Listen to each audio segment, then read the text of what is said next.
तो definitely any अंदर 6 महीना 4 महीना या डेफिनेटली 1 વર્ષ આપીને કોઈ इंसान सफल बन्यो નથી। તમે કોઈ भी प्रोफेशन જો तो मैं विचार કર્યું કે અગર કોઈ એક્ટિંગ બોલે તો કોઈ એક્ટર્સ બોલે તો કોઈને એક્ટિંગ શીખવું છે તો ડેફિનેટલી એને જિંદગીના 3 વર્ષ આપવા પડશે, યસ ઓર નો? કોઈને સિંગિંગ શીખવું છે તો 2 થી 3 વર્ષ આપવા પડશે, યસ ઓર નો? કોઈને ડાન્સ શીખવો છે તો 2 થી 3 વર્ષ આપવા પડશે, યસ ઓર નો?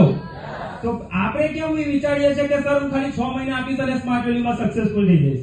તો ડેફિનેટલી હું કહીશ એના માટે બી તમારે અહીંયા આગળ મિનિમમ 2 થી 3 વર્ષ આપવા જરૂરી છે, બરાબર? તો શરૂઆત કરી હતી 2016 ની અંદર એઝ અ સ્ટુડન્ટ લાઈફમાં। આજે સક્સેસ જોશો તો 24/7 ડેઝ જોશો તો ઓનલી સ્માર્ટ વેલ્યુ કરી રહ્યો છું, એની સિવાય બીજું કંઈ જ નથી કરી રહ્યો।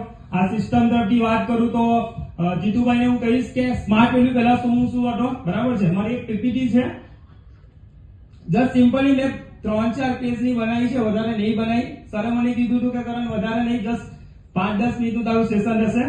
તો આફ્ટર સ્માર્ટ વેલ્યુ પહેલા તમે જોઈ શકો એમ છો હું કેવો હતો। નેક્સ્ટ આ મારા આફ્ટર સ્માર્ટ વેલ્યુ પહેલાના ફોટોઝ છે। તમે જોઈને એવું નહીં કહી શકો કે એકચ્યુઅલી કરણ છે, તમે ફોટો જોશો તો ખબર પડશે કે આ કરણ નહીં, બરાબર? તો હું બી સ્માર્ટ વેલ્યુ પહેલા એઝ અ નોર્મલ એક કહી શકું એમ છું, એક સ્ટુડન્ટ જ હતો, એક નોર્મલ એઝ અ પર્સન હતો, બરાબર છે? મને કોઈ પર્સનાલિટીને લઈને કોઈ એટીટ્યુડને લઈને કહે જ નહોતું। સિમ્પલી એટલો શરમાઉ છોકરો હતો કે એક છોકરી સાથે અગર જો ભૂલથી વાત કરવી હોય ને તો મારા પગ ધરુસાતા। અને આજે મોકો એવો છે કે કરીબન 250-300 લોકોની સામે એઝ અ સ્ટેજ ઉપર ગભરાયા વગર બોલી શકું છું, તો મારું અચીવમેન્ટ છે। પછી સ્માર્ટ વેલ્યુ બાદ આફ્ટર સ્માર્ટ વેલ્યુ તમે જોઈ શકો છો આખી પર્સનાલિટી ચેન્જ થઈ ગઈ અહીંયા કરીથી। તો સ્માર્ટ વેલ્યુ માટે જોરદાર ડિફેન્સ થવી જોઈએ। તમે જ્યારે શરૂઆત કરી હતી સિમ્પલી બધા લોકો કહે છે સર પૈસા કમાવા છે, હું કહીશ ચેન્જ નહીં થાવ તો પૈસા નહીં કમાઓ। લાઈફમાં એક વસ્તુ યાદ રાખો, ચેન્જ નહીં કરો તો પૈસા નહીં કમાઓ। દુનિયાનો હરેક ઇન્સાન ચેન્જ કરે છે। નોકિયાનું એક્ઝામ્પલ છે આપણી પાસે બહુ મોટું, યસ ઓર નો?